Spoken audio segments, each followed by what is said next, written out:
नमस्कार साथियों, मैं हूं अमित सिंह।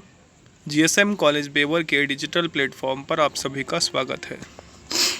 मित्रों, मैं आज आपके समक्ष पुनः उपस्थित हूं एक नए वीडियो के साथ। आज का जो हमारा टॉपिक है वो भारतीय दर्शन का एक बहुत ही महत्वपूर्ण टॉपिक है। आज हम बात करने जा रहे हैं 60 दर्शनों में से एक दर्शन की, जिसका नाम है न्याय दर्शन। जैसा कि आप सभी लोग जानते हैं, भारतीय दर्शन को 60 दर्शन का नाम दिया गया है, अर्थात 6 दर्शनों के समूह की बात की गई है भारतीय दर्शन में। उनमें से एक दर्शन है जिसका नाम है न्याय दर्शन। तो आज मैं आपके समक्ष उपस्थित हुआ हूं न्याय दर्शन के टॉपिक के साथ। आज के टॉपिक में हम आपसे बात करेंगे कि न्याय दर्शन की संस्थापक कौन है, न्याय दर्शन किस प्रकार का दर्शन है, इसमें कौन कौन से तत्व माने गए हैं, न्याय दर्शन क्या है, इसकी तत्व मीमांसा क्या है, इसकी आचार मीमांसा क्या है, इसकी ज्ञान मीमांसा क्या है। इन सब बिंदुओं पर हम इस वीडियो के अंतर्गत बात करेंगे। तो आज का अपना वीडियो यहाँ से प्रारंभ करते हैं। तो सबसे पहले बात करते हैं न्याय दर्शन भारत के 6 वैदिक दर्शनों में एक दर्शन है। देखिए, हमने 6 वैदिक दर्शनों की बात की थी, 60 दर्शन की बात की थी, 6 आस्तिक दर्शनों की बात की थी। तो उन आस्तिक दर्शनों में से एक दर्शन है न्याय दर्शन, जो कि भारतीय दर्शन शास्त्र के 60 दर्शनों में सम्मिलित है। जो इसके प्रवर्तक हैं वो महर्षि अक्षरपाद गौतम है, जिनका न्याय सूत्र इस दर्शन का सबसे प्राचीन एवं प्रसिद्ध ग्रंथ है। महर्षि गौतम के द्वारा एक प्राचीन ग्रंथ लिखा गया, प्रसिद्ध ग्रंथ लिखा गया, जिसका नाम है न्याय सूत्र। और इसी न्याय सूत्र से ही न्याय दर्शन की स्थापना मानी जाती है। जिन साधनों से हम ज्ञेय तत्वों का ज्ञान प्राप्त हो जाता है, अर्थात जिन साधनों से हम ज्ञात तत्वों के बारे में ज्ञान प्राप्त करते हैं, उन्हीं साधनों को न्याय की संज्ञा दी गई है।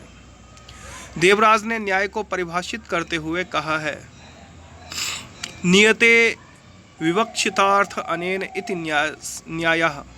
जिस साधन के द्वारा हम अपने विवक्षित यानी ज्ञेय तत्व के पास पहुंच जाते हैं, उसे जान पाते हैं, वही साधन न्याय है। जिस साधन के द्वारा हम अपने ज्ञेय तत्वों के पास पहुंच जाते हैं, जो जानने योग्य तत्व हैं, उनके बारे में जानकारी प्राप्त करते हैं, उन्हें जान पाते हैं, उन्हें पहचान पाते हैं, उन्हें परिभाषित कर पाते हैं। तो जिन माध्यमों से हम उन्हें परिभाषित कर पाते हैं, उन्हें जान पाते हैं, उनके बारे में हम समझ पाते हैं, तो वो समस्त साधन न्याय दर्शन के अंतर्गत आते हैं। न्याय दर्शन के कुल 5 अध्याय हैं और प्रत्येक अध्याय में 2 आहनिक हैं। न्याय दर्शन में 528 सूत्रों में 16 पदार्थों का विशद वर्णन किया गया है। देखिए, न्याय दर्शन में आपसे एक प्रश्न पूछा जा सकता है। ये प्रश्न यूजीसी नेट की परीक्षा में भी पूछा जा सकता है, बीटीसी की परीक्षा में भी पूछा जा सकता है और बीएड की परीक्षा में भी पूछा जा सकता है कि न्याय दर्शन में कितने सूत्रों का वर्णन किया गया। तो न्याय दर्शन में 528 सूत्रों का वर्णन किया गया, जिसमें 16 पदार्थों का वर्णन किया गया। 528 सूत्रों में 16 पदार्थों का वर्णन न्याय दर्शन के अंतर्गत महर्षि गौतम ने किया है। अब यहाँ पर एक बात और आती है कि ये 16 पदार्थ कौन कौन से माने गए हैं। तो 16 पदार्थ हैं, ये प्रमाण है, प्रमाण है, प्रमेय है, संशय है, प्रयोजन है, दृष्टांत है, सिद्धांत है, अवयव है, तर्क है, निर्णय है, वाद है, जल्प है, वितंडता है, हेत्वाभास है, छल है, जाति है और निग्रह स्थान है। तो ये 16 पदार्थ न्याय दर्शन के अंतर्गत माने गए हैं। और ये माना गया है, जो व्यक्ति इन 16 पदार्थों के बारे में ज्ञान प्राप्त कर लेता है, इन 16 पदार्थों के बारे में जान लेता है, वही परम सत्ता को पहचान सकता है, वही शुद्ध ज्ञान प्राप्त कर सकता है। तो यहाँ पर जो 2 महत्वपूर्ण पदार्थ हैं, उनके बारे में हम बात करेंगे। ये 2 महत्वपूर्ण पदार्थ हैं, एक प्रमाण और दूसरा है प्रमेय। ये सबसे महत्वपूर्ण पदार्थ हैं न्याय दर्शन में, प्रमाण और प्रमेय। तो हम इस दर्शन में जानने का प्रयास करेंगे। कई बार इनसे प्रश्न भी बनते हैं कि प्रमाण, न्याय दर्शन के प्रमाण से आप क्या समझते हैं, या न्याय दर्शन में प्रमेय से आप क्या समझते हैं। तो इस वीडियो में हम प्रमाण और प्रमेय के संबंध में बात करेंगे। तो आगे बढ़ते हैं। अब बात करते हैं प्रमाण की। प्रमाण उसे कहते हैं जो सत्य ज्ञान करने में सहायता करे। देखिए, प्रमाण, जब भी हम प्रमाण की बात करते हैं तो हम उसे प्रमाण मानते हैं जिसे हमने अपनी ज्ञानेंद्रियों के द्वारा महसूस किया होता है या अपनी आँखों के द्वारा जिसे हमने देखा होता है।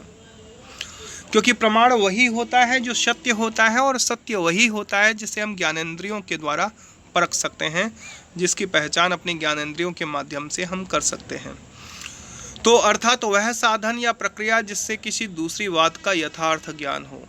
प्रमाण उसी को माना जाता है जिससे किसी के भी संबंध में हमें यथार्थता प्रकट हो, हमें वास्तविकता प्रकट हो कि हाँ, ये घटना घटी है, मैं इसका प्रमाण हूँ, मैंने इसे अपने ज्ञानेंद्रियों से महसूस किया है, इसे हमने कानों से सुना है, आँखों से देखा है, नाक से इसकी गंध के बारे में हमें ज्ञान प्राप्त हुआ, तो प्रमाण उसे कहते हैं।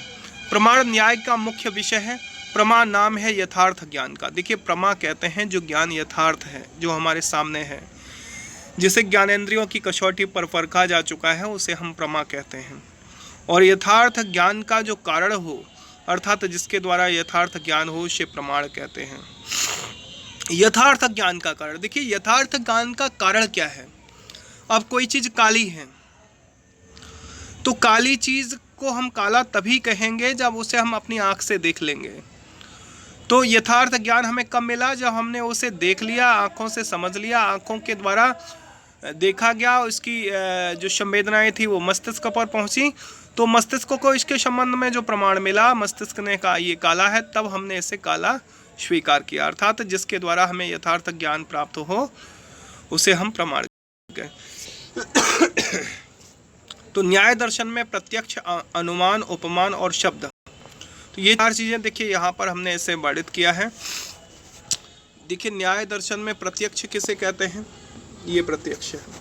प्रत्यक्ष वही है जो आँखों के द्वारा देखा जा सकता है, आँखें जिसे देख सकती हैं।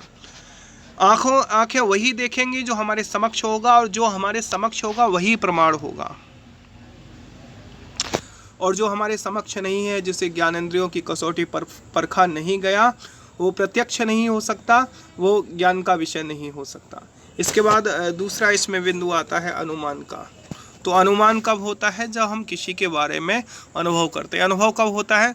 अगर आपसे कहा जाए कि मैं पिछली बार हमें लखनऊ से दिल्ली जाना है, तो हम अगर पहले भी कभी लखनऊ से दिल्ली गए होंगे तो हमें पता होगा कि लखनऊ से दिल्ली जाने में हमें कितना समय लगता है, कहाँ पर जाम लगता है, कहाँ पर जाम नहीं लगता, कहाँ पर बस स्पीड से चलती है, कहाँ बस धीरे धीरे चलती है। तो अनुभव कब होगा? जब हम किसी भी कार्य को हमने किया होगा, और जब अनुभव होगा तभी उसके मार्ग के बारे में हम अनुमान भी लगा सकते हैं। तो हम अगर बेवर से लखनऊ गए होते हैं तो हम पहले ही बता देते हैं, या बेवर से आगरा गए होते हैं तो पहले ही बता देते हैं कि बेवर से आगरा पहुंचने में हमें 4 घंटे का समय लगेगा। तो ये हमारा अनुमान है। तो ये अनुमान तभी होता है जब हम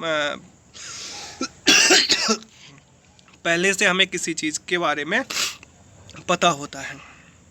उपमान की बात करें तो जब किसी वस्तु की उपमा किसी से की जाती है, जैसे हम कई बार उपमा कर देते हैं कि ये तो गाय के बच्चे में इतनी फुर्ती है जितनी कि शेर के बच्चे में होती है। तो गाय का बच्चा कोई शेर नहीं है, लेकिन गाय के बच्चे की जो उपमा की जा रही है, जो कंपेयर की जा रही है, वो किससे की जा रही है? शेर के बच्चे से की जा रही है। तो उपमा भी ज्ञान प्राप्ति करने का साधन है, उपमा भी प्रमाण है कि इसमें फुर्ती ऐसी है। तो इसके बाद आता है शब्द। तो शब्द मैंने पिछले वीडियो में भी बताया था कि शब्द ही सत्य है। और शब्द क्या है? प्राचीन 60 दर्शनों में जो शब्द है उन्हें उपनिषद माना जाता था, वेद माना जाता था, अर्थात पुस्तकीय ज्ञान। पुस्तकों में जो ज्ञान लिखा हुआ है, पुस्तकों में जैसे वेदों में जो वेदांत है, जो उपनिषदों में लिखा है, तो वही सत्य है, वही ज्ञान के मार्ग है, वही ज्ञान के साधन है। तो पुस्तकें कौन कौन सी? वेदों की पुस्तकें और उपनिषदों की पुस्तकें। तो प्रत्यक्ष, अनुमान, उपमान और शब्द। प्रत्यक्ष आंखों से देखा जा सकता है, अनुमान अनुभव जब होता है, अनुभव किसी कार्य को किया होता है तब होता है। उपमान जब किसी की उपमा करते हैं, और शब्द जैसे वेदांत है और उपनिषद है। तो यहीं पर हम इस वीडियो को समाप्त करते हैं, फिर अगले वीडियो के साथ उपस्थित होंगे। धन्यवाद।